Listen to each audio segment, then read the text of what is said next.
Olá, boa noite, tudo bom? Como é que vão vocês? Espero mais uma vez, claro, sempre, né? Com muita saúde, né? Bem, hoje, 27 de julho, mais uma noite em que a gente está aí nesse reinício, nessa retomada das aulas, né? Que foram interrompidas, acho que em 4 de maio. E como a gente definiu no plano de reposição, combinou com vocês todos, a gente retoma aí Investimentos 1, fazendo uma revisão. Na aula passada, 22 de julho, a gente revisou todo o cálculo de métricas e um pouquinho de base de dados, né? Desde a extração no site da B3 até você chegar no ranking, utilizando não só o cálculo muito refinado, muito rico de métricas e estatísticas de ganho, risco, performance, dentre outras, como considerando aspectos adicionais, como recuperação judicial, diversificação setorial, boarding, timing, por aí vai. O ponto agora é como misturar 10, 20 ações para compor uma carteira, definir o vetor de pesos. Que ações vão sair da carteira, não vão entrar, melhor dizendo, e as que vão entrar, com que peso entram. Antes de ir para o Excel, que a gente deve fazer mais uma semana daqui para frente, a gente precisa relembrar, revisar agora, nessa noite de hoje, e esse é o nosso objetivo, revisar, relembrar a questão de fazer isso de maneira braçal.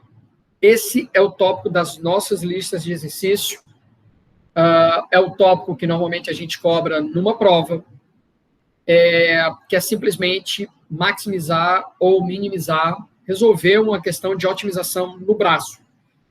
E aí, claro, a gente vai captar vários insights interessantes e vai para o Excel para fazer isso na vida real, que é, no caso, maximizar ou minimizar performance, risco, o que quer que seja, utilizando aí 10, 20 ações, usando aí um software matemático. Agora não tem nada de software matemático, vai ser no braço, otimização matemática, fazendo manualmente, e aí, claro, tem que ser com poucos ativos, porque senão dá muito trabalho, você precisaria recorrer a uma álgebra matricial, um cálculo matricial, tá? Então, vou começar a partilhar com vocês os slides da apresentação de hoje. Vamos junto, né? Muito bem.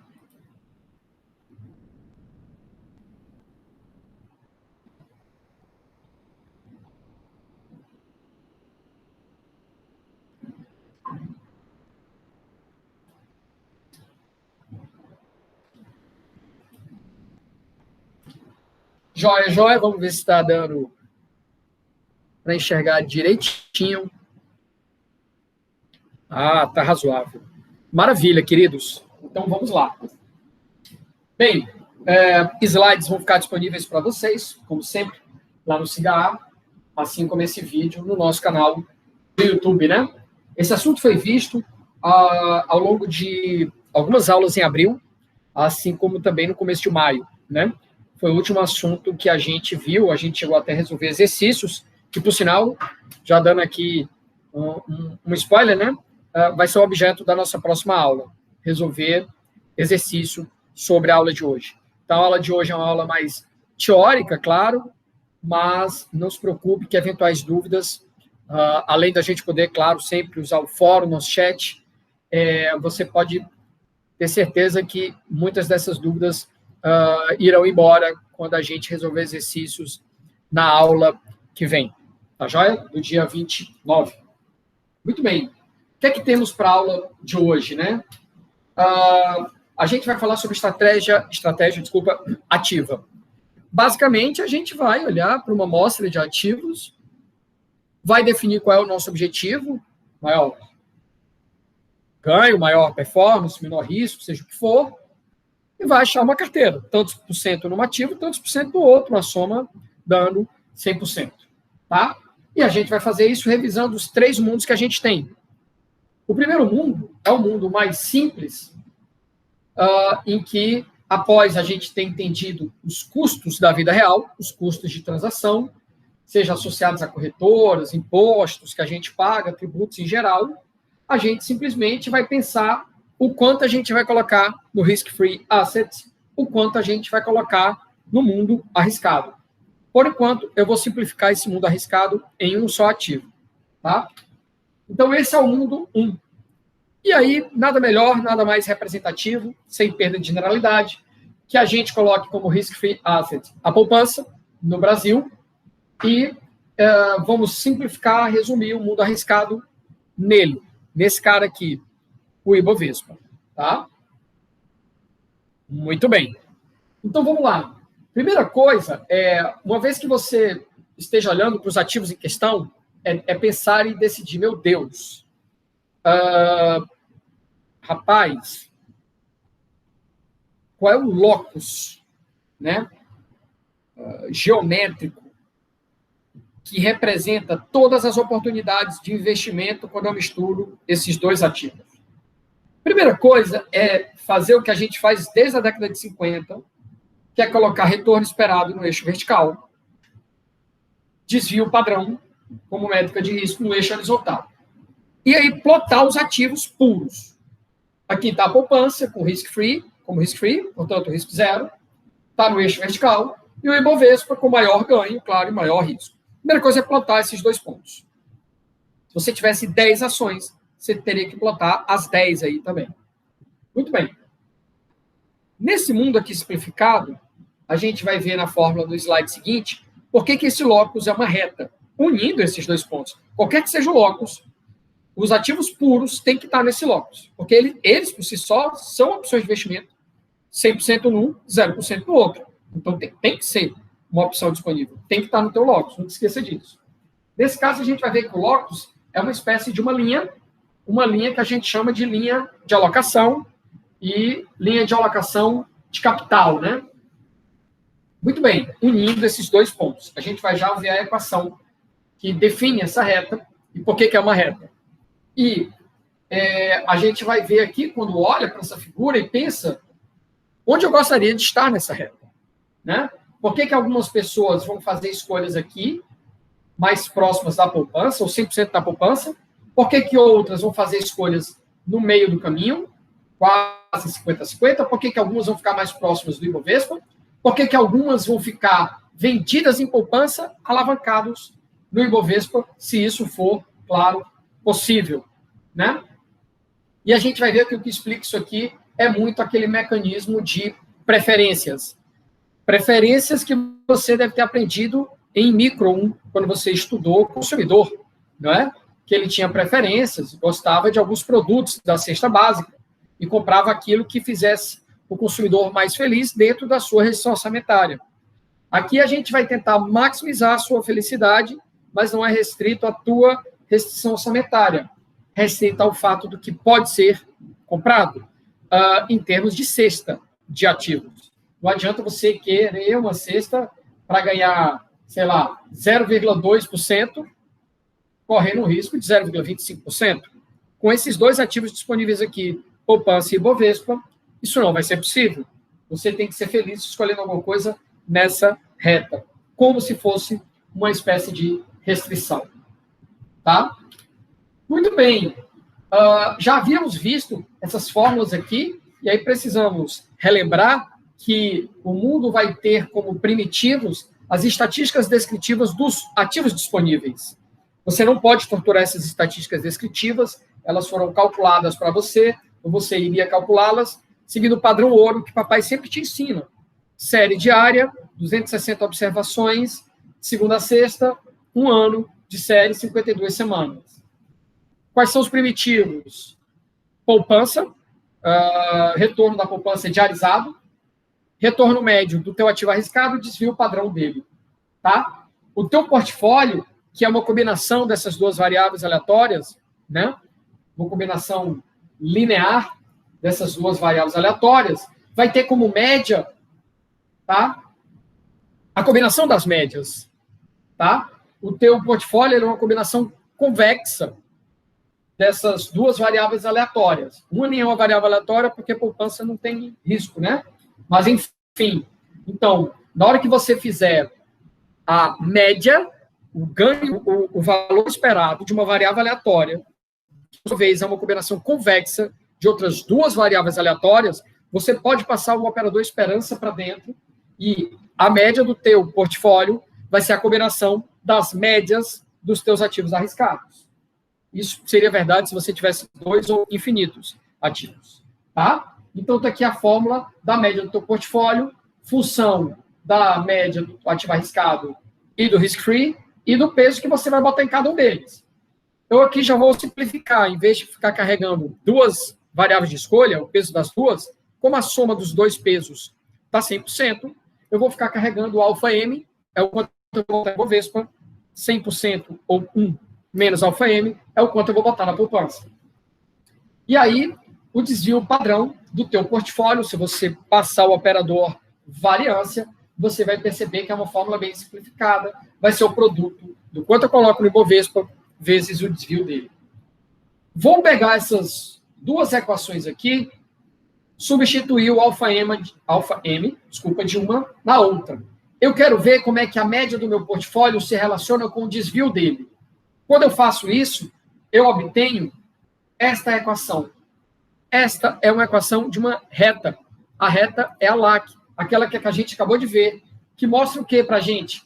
Que a média do meu portfólio é uma função do risk-free, como intercepto, e tem aqui uma espécie de, como se fosse o X, né? A variável na horizontal, né? Na abscissa. Desvio. Então, o meu Y, na vertical, que funciona como sendo a média do portfólio, tem como intercepto risk-free. Isso aqui, como inclinação, que é o quê? Retorno excedente do Ibovespa em relação à poupança, ou seja, prêmio de risco de mercado, dividido pelo desvio padrão do Ibovespa. Isso aqui é o índice de Sharpe, a gente aprendeu isso e relembrou na aula passada, multiplicado pelo desvio padrão. Então, eu tenho que esse locus que une todas as possibilidades, misturando Ibovespa e poupança, é uma reta, passando pelo risk-free, tendo como inclinação o índice de Sharpe de mercado, que é o único ativo arriscado que eu tenho aqui, é o índice de mercado, no caso, Ibovespa. Então, pronto.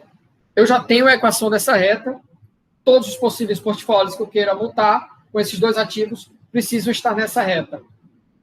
E aí vamos às otimizações possíveis. Faz sentido otimizar índice de Sharpe? Todos os pontos dessa reta estão na mesma inclinação. A inclinação é o índice de Sharpe. Não faz sentido nenhum otimizar índice de Sharpe. Eu quero minimizar risco. Para minimizar risco, não precisa fazer conta. 100% na poupança. A solução já está dada para você visualmente. Eu quero maximizar ganho esperado. Eu só quero saber de ganho, eu sou neutro ao risco. Primeiro, eu acho isso um pouco estranho. Mas, enfim, vamos supor que você seja, de fato, neutro ao risco. Se você quer ganhar ilimitadamente, sem se preocupar com o risco, você vai estar lá na parte infinita, né? Dessa reta aqui. Ou seja, você vai ficar com mais infinito no Ibovespa, menos infinito na poupança. Isso também não me parece muito crível, factível, nem razoável. A única otimização que vai fazer diferença é a felicidade do investidor. E aí, talvez o modelo mais consagrado, mais clássico e ainda mais usado, seja otimizar as suas preferências de investidor, não mais como consumidor. Como consumidor, a gente tentou entender o quanto você consumia com cada um dos bens, respeitando a tua restrição orçamentária, e o que sobrava, o quanto tu poupava. Agora a gente vai dar um passo seguinte. A partir do fato de que você poupou algo, você vai investir, a gente vai decidir onde você vai investir esse dinheiro. Então, agora tem uma utilidade definida no Journal of Finance, volume 7, salvo melhor juízo, um paperzinho com 14 páginas, 15 páginas, do Markowitz, que ganhou Nobel em economia na sequência, acho que em 90, também salvo melhor juízo, e nele ele define o investidor tipo como se fosse um consumidor em micro. E esse Journal of Finance é clássico, né, muito citado, e nessa preferência do Harry Markowitz, a sua utilidade de Bernoulli, de 1738, não vai ser em função do quanto você consome, vai ser em função do retorno médio do portfólio e do desvio do portfólio, da maneira mais simples possível. Quanto maior o retorno do portfólio, mais feliz você é. Quanto maior o risco do portfólio, mensurado aqui pelo desvio padrão ao quadrado, ou seja, a variância, mais triste você fica, ponderado por este a tua versão relativa ao risco de Arrowpratt. É possível, usando o diferencial total, entender como é que funcionam aqui, nesse caso, as curvas de preferência. E elas vão ficar mais ou menos assim. Curvas de preferência em azul, de uma pessoa que tem aversão ao risco menor. São curvas mais abertas. Vão tangenciar a linha de alocação de capital do meio para cima da linha de alocação de capital. Quanto mais abertas essas curvas de preferência, mais elas vão tangenciar a reta numa parte mais à direita, mais superior. Pessoas que têm uma relativa ao risco mais alta, são mais conservadoras, vão ter curvas, preferências mais fechadas, elas sobem mais rapidamente, estariam aqui representadas por essas curvas tracejadas em amarelo, vão tangenciar essa reta aqui, mais a parte inferior dela, mais próximo da poupança. Matematicamente, é maximizar isso aqui.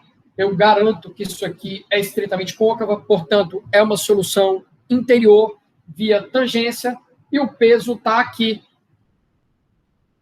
Média dado Ibovespa menos poupança dividido pela versão vezes a variância. A gente vai usar essa fórmula não só no final da aula de hoje, como na aula que vem, para resolver exercícios. Eis aqui o resumo desse mundo 1, que pode até parecer que é muito simples, mas não é. A gente vai ver no fechamento dessa aula, retornando a esse mundo 1, como ele é importante. O mundo 2 é ainda mais peculiar. E estatisticamente um pouquinho mais elaborado, matematicamente também. Eu tenho agora 2 ativos, porém todos 2 são arriscados. Tipo 2 ações, 2 índices, um índice, uma ação, 2 fundos, o que for, desde que sejam 2 ativos arriscados. Qualquer coisa que não seja poupança. Muito bem. O primeiro aprendizado é plantar os 2 pontos. Aqui eu peguei um exemplo hipotético, com dados até bem defasados. É um exemplo realmente bem genérico. O índice do setor imobiliário, o índice do Ibovespa. E aí o que é que eu percebo? Como é que funciona esse locus? Eu quero saber, quando eu misturar esses 2 ativos, além deles puros, 100% num, 0% no outro, ou o contrário, eu quero saber onde é que estão as opções para eu ser feliz, ou para eu minimizar risco, ou maximizar performance, ganho, o que seja. Legal. Esse locus não é uma reta, ele é uma hipérbole. É uma hipérbole que necessariamente vai passar pelos 2 pontos. Os 2 pontos podem estar na parte de cima da hipérbole. Os 2 pontos podem ser tais que um esteja no eixo de cima e o outro no eixo de baixo da hipérbole. Tudo isso é possível, vai depender só dos dados, das estatísticas descritivas, dos primitivos desse mundo. Vamos já checar por que é o hipérbole, o locus com esses 2 pontos. Bom, os primitivos agora são os seguintes, né?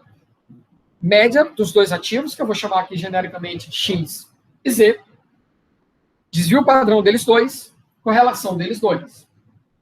E aí, o operador variância de um portfólio, que é uma combinação linear convexa desses 2 ativos, que por sua vez são 2 variáveis aleatórias, a variância desse portfólio vai ser dado por essa fórmula aqui, grande, porém clássica. Ou seja, variância de um vezes o quanto eu coloco nele elevado ao quadrado, variância do outro vezes o peso do outro também elevado ao quadrado, e mais o efeito cruzado. Peso de um vezes peso do outro, vezes 2 vezes, vezes a covariância entre esses 2 ativos. Muito bem. E a fórmula da média é bem mais simples. Média é a combinação das médias, como a gente já tinha visto até quando a gente estava no mundo 1. Quando eu substituo o αx numa fórmula de média na outra, eu vou perceber que a variância ela é uma fórmula quadrática em relação à média. É como se a variância, se ela estivesse no eixo vertical e a média no eixo horizontal, a variância funcionaria como uma parábola. Só que a primeira coisa que eu preciso fazer é, eu não estou no eixo vertical com a variância e no eixo horizontal com a média, é o contrário. Então vai ser uma parábola deitada. Até aí tudo bem, só que não é variância, é desvio padrão. A raiz quadrada de uma parábola deitada é uma hipérbole deitada. Então, não é mais uma reta, a não ser num caso bem patológico, que a gente ainda vai ver. E aí, para a maioria dos casos, o que a gente vai ter é uma hipérbole rotacionada, uma hipérbole deitada, tá? Muito bem. O que a gente aprende com essa hipérbole deitada? Onde você gostaria de estar nessa hipérbole? A visualização, o locus é sempre muito útil, muito intuitivo. Ela vai ajudar você a fazer as contas e a interpretar os resultados e até a fazer uma apresentação, se esse for o seu business, não é? Muito bem. Mais uma vez, os problemas, né? Olha, eu gostaria de otimizar Sharp. Sharp não dá para otimizar. Porque para otimizar Sharp você precisa de poupança. Esse mundo não tem risk-free asset. Esse mundo não tem poupança. Só tem 2 ativos arriscados. Eu gostaria de maximizar ganho esperado. Lá vai você para a parte infinita da tua hipérbole. Não sei se é uma boa. Eu gostaria de ser feliz como investidor. A gente vai ver daqui a 5 minutinhos por que esse problema ainda não faz sentido. O único problema realmente interessante é minimizar risco. Ou seja, eu quero vir para essa ponta, para o bico da hipérbole, a parte da hipérbole mais à esquerda, mais próxima do eixo vertical. Eis aqui o probleminha montado, minimizar a fórmula da variância. Sim, é um probleminha de otimização incondicional, porém, tem uma dificuldadezinha, né, porque tem que usar a regra da cadeia, mas basicamente é derivar e igualar a zero. Garanto que estamos diante de uma função objetivo estritamente convexa. Pode confiar que esse alfa x aí vai te dar o mínimo de risco. Uma fórmula, claro, que vai depender apenas dos primitivos, das variâncias e desvios e correlação dos ativos em questão. A gente vai praticar isso aula que vem, mas já tem aqui um exercício, se você quiser brincar, se você quiser antecipar. A gente vai, portanto, atrás dessa alocação aqui.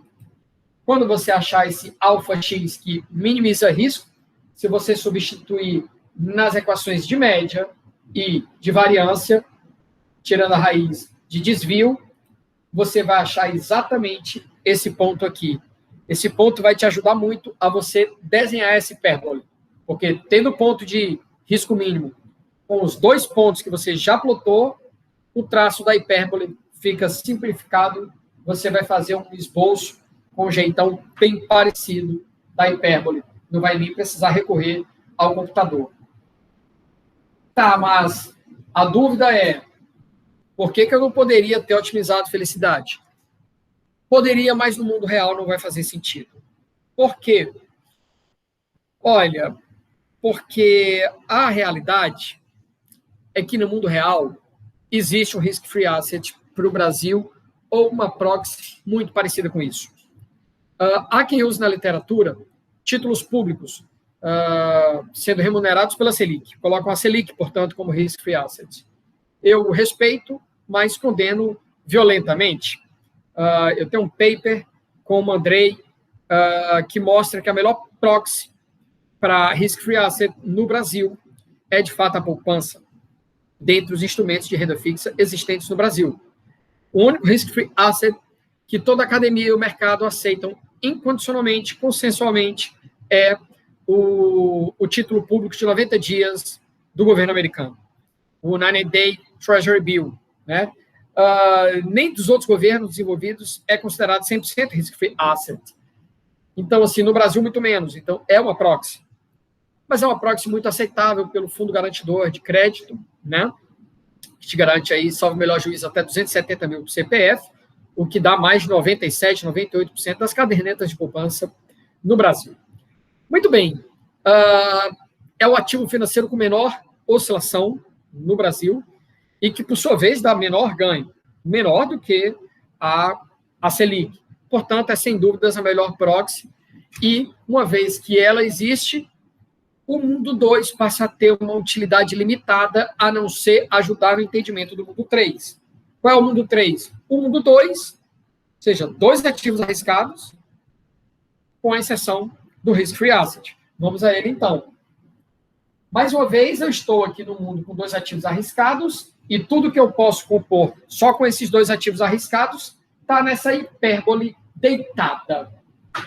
Legal. Só que agora existe um terceiro ativo, o risk-free asset. Está ele bem aqui, ó. A poupançazinha bem aqui. Joia. E aí, como é que fica esse locus? Uma união de várias retas com essas hipérboles. E agora? Fiquei um pouco confuso. Ah, muito bem. Não é tão complicado assim. Por quê? Olha, todo ponto que está nessa hipérbole é um ativo arriscado que pode ser montado por uma combinação dos 2 ativos arriscados disponíveis. Então, se eu quiser um novo locus, basta eu ligar a poupança a todo ponto arriscado dessa hipérbole. Porque a gente já viu no mundo 1 que quando eu tenho um ativo arriscado e poupança, o locus é uma reta. Eu vou agora pegar essa reta, só que são infinitas retas, porque na hipérbole são infinitos pontos. Então, eu vou linkar essa reta a um ponto bem aqui da hipérbole. Posso até tentar fazer isso aqui, bagunçando um pouco o nosso gráfico. Seria essa reta aqui. Depois, vou aqui fazer várias retas. Um agora saindo da poupança e tocando em outro ponto. Outra saindo da poupança, tocando em outro ponto. Outra sempre saindo da poupança, tocando em outro ponto. Mais uma saindo da poupança, tocando bem aqui embaixo. E, por fim, vou pegar só mais uma. Poupança, tocando mais embaixo. O que é que a gente percebe? Um espectro de infinitas retas. Sendo a mais importante, essa que vai tocar aqui em cima, caso seja possível essa condição de tangência. Se essa hipérbole for tal que o ponto de risco mínimo dela, o bico dela, estiver abaixo da poupança do teu risk-free asset, não vai ter condição de tangência em cima. Vai ter condição de tangência na parte de baixo da hipérbole. Mas nesse caso aqui, que a hipérbole, a maior parte dela, já está situada acima do risk-free asset, então vai ter uma condição de tangência. Essa é a reta mais importante. E embaixo, vai tangenciar? Não. Se tangencia em cima, não tangencia embaixo. O que a gente vai ter embaixo é uma espécie de assíntota. Essa reta, a última lá de baixo, vai acompanhando a parte de baixo da hipérbole e elas vão se encontrar no infinito. Mas o ponto é que eu vou ter uma área definida quase como se fosse um triângulo. Só não é um triângulo porque eu não tenho a última reta, o último lado, né, aqui na direita, tá? Mas o ponto é, eu vou ter toda uma área, tá certo? Definida aqui. E aí, nessa área, vou apagar aqui as retas. Me interessa o quê? Pode ser que agora eu queira ser feliz. Muito bem. Pode ser que agora eu queira maximizar performance. Bem-vindo ao mundo 3. Ele é o mais completo, o mais interessante, mas para entendê-lo a gente teria que ter passado pelo mundo 1 e pelo mundo 2. Então vamos lá. O que é que a gente percebe? Paulo, para eu definir o limite desse locus, eu realmente preciso dessa reta mais inclinada. Então eu venho aqui com possíveis candidatos de linhas de alocação de capital e vou baixando até tocar no meu gráfico. E aí eu toco. Está aqui a reta. Tá? Vou até maximizar um pouquinho essa figura aqui. Sorry. Agora ficou ainda melhor. Então vamos lá. Eu encontrei a reta mais inclinada. Não estou muito preocupado com essa reta que vai se caracterizar como uma assíntota lá embaixo, porque eu não vou investir lá embaixo, né? Risco alto, ganho baixo, enfim. E aí, estou aqui com a parte que me interessa desse mundo 3, que tem 2 ativos arriscados, e uma poupança. Muito bem. Para eu entender esse limite superior, perceba que ele é caracterizado por ser uma linha de alocação de capital a mais inclinada possível. Então, meu primeiro ponto é, eu preciso misturar os dois ativos arriscados, maximizando o índice de Sharpe. Agora eu posso fazer isso. No mundo 2 eu não podia porque não tinha poupança, mas agora tem. Então, o primeiro problema de otimização é achar essa carteira aqui.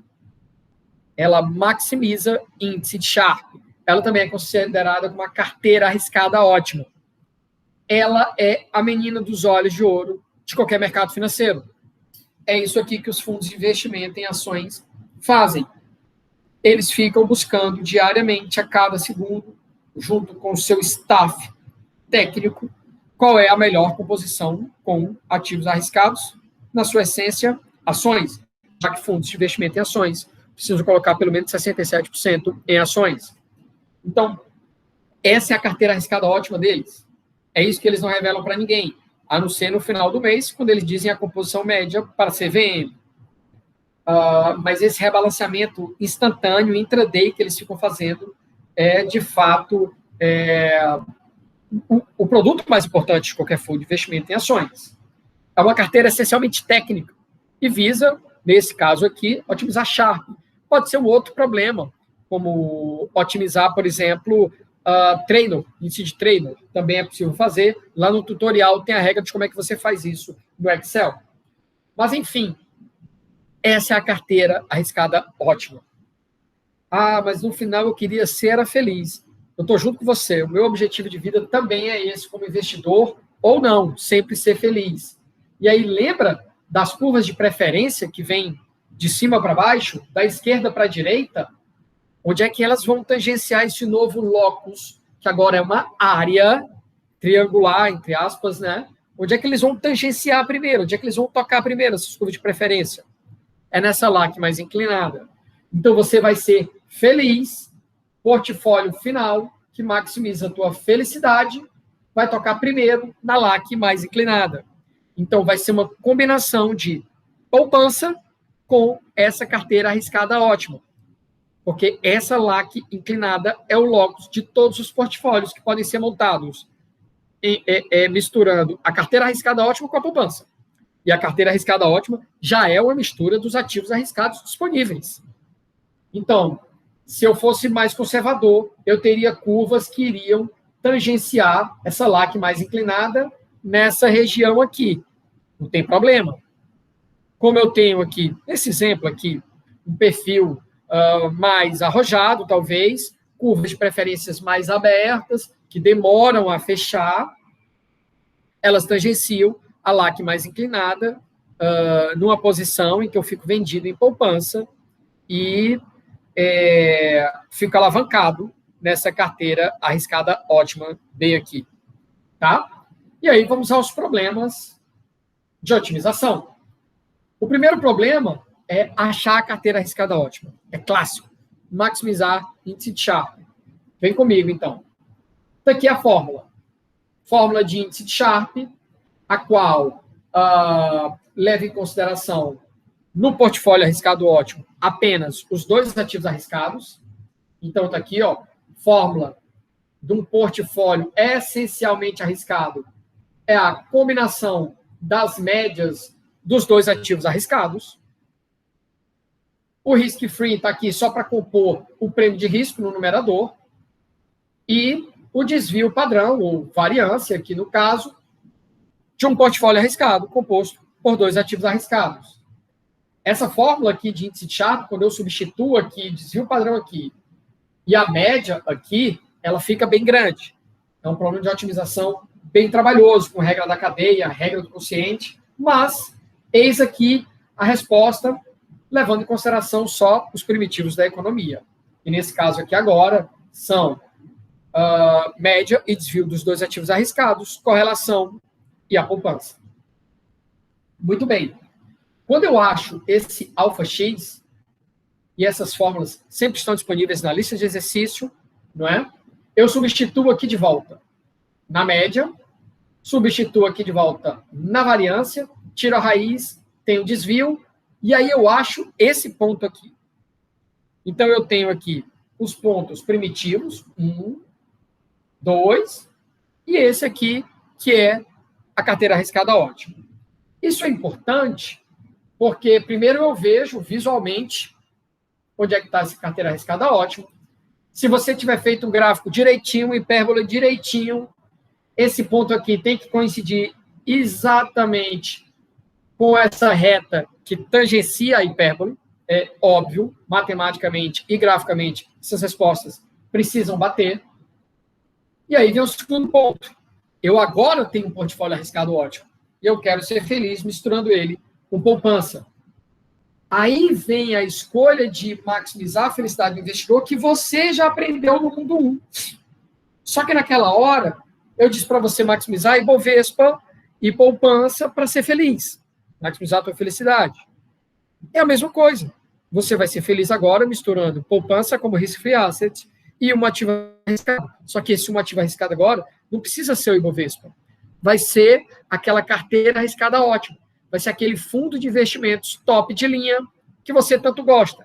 E a gente aprendeu em estratégia passiva que existem vários fundos de investimento em ações do Brasil, vários, são mais de 15 ou 16 mil, e deles, você utilizando uma estatística refinada, tem paper nosso, até premiado na Ambima com isso, você consegue sair de um universo de 15 mil fundos para um universo bem menor, 5, 10, 15 fundos que sejam, que são realmente winners, que são persistentemente bons, que estão sempre no pódio se você fizesse inúmeras corridas com os fundos de investimento.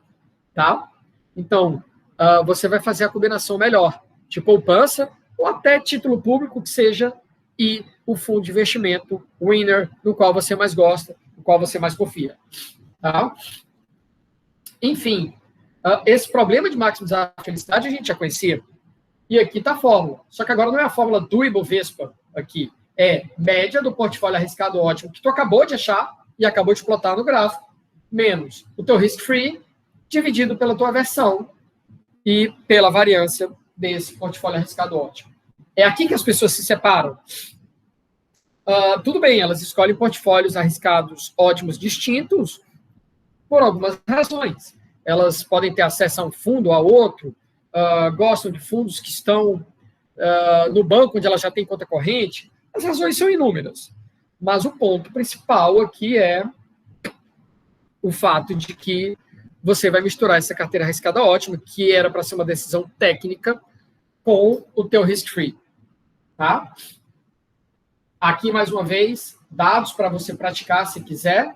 Lembrando que a nossa próxima aula, dia 29, vai ser exatamente praticando isso aqui, só que com dados bem mais atuais do mercado brasileiro. E aí a gente fecha essa aula de hoje fazendo uma reflexão que é, eu entendi, relembrei, vou praticar de hoje até quarta-feira, mas eu fico na dúvida o quanto isso é útil na vida prática. Vai ficar claro agora, vai ficar mais claro quando a gente tirar dúvidas quarta-feira resolvendo lista de exercícios, e vai ficar claro mais ainda quando for segunda-feira, dia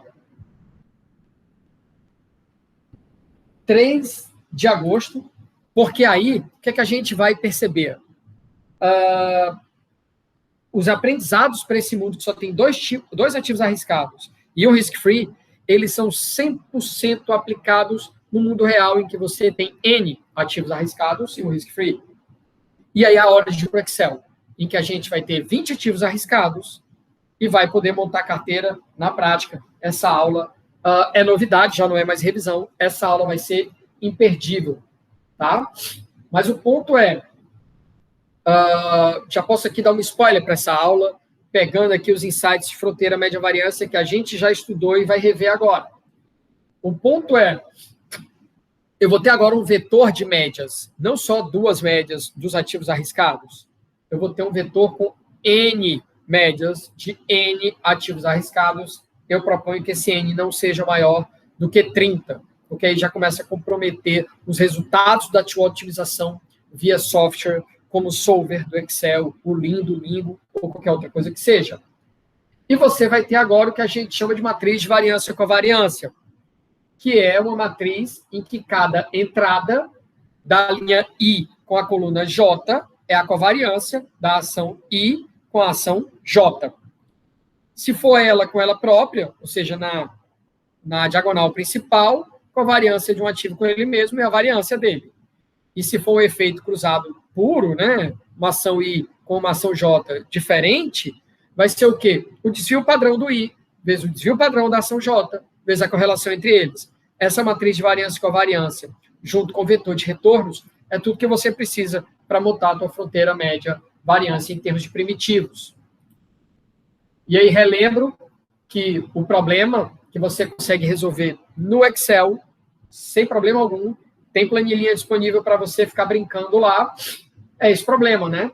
Minimizar variância do teu portfólio, matricialmente é um vetor linha dos pesos, vezes a matriz de variância com a variância, vezes um vetor coluna dos pesos, sujeita à restrição de que a soma dos pesos tem que dar 1 ou 100%, e aí você bota também como restrição o fato do teu ganho esperado ter que ser maior do que um valor qualquer.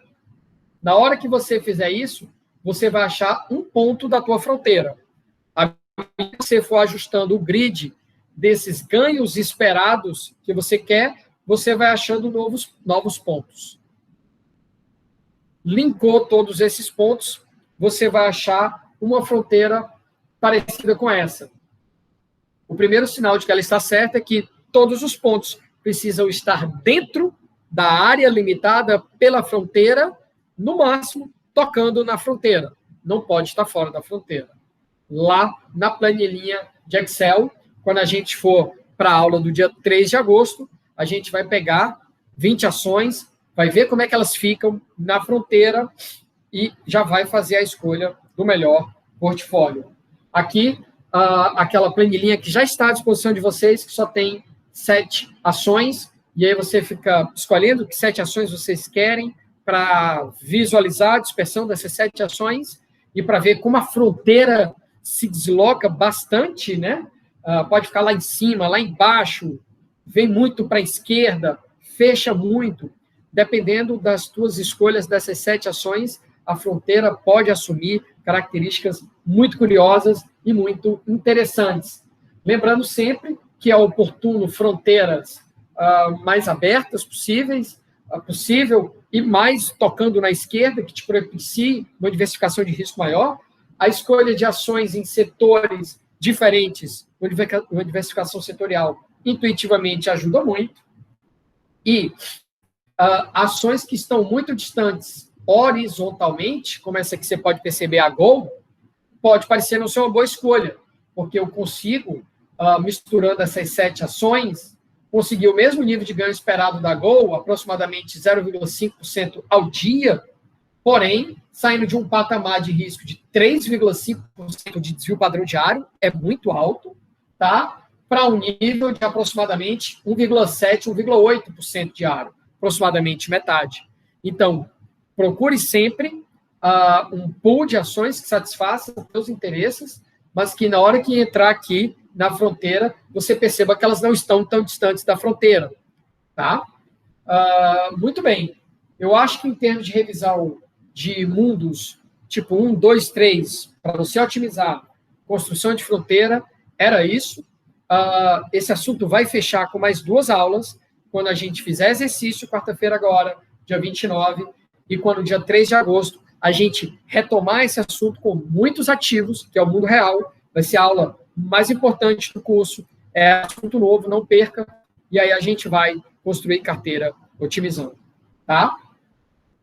Eu vou aí me despedindo mais uma vez, muitíssimo obrigado aí pela sua atenção, né? Vou encerrando aqui o nosso compartilhamento, tá? Boa sorte, bom descanso. Qualquer dúvida, no fórum, no chat, pelo zap, por e-mail, e vai praticando aí essas contas, porque quarta-feira, dia 29, daqui a 2 dias, a gente está junto para fazer essas contas no braço, tá? Vamos praticar como se fosse tipo uma prova, assim. Vai ser muito importante para você fazer a lista de exercícios. Tá joia? Vou me despedindo aqui. Tá algo mais, hein?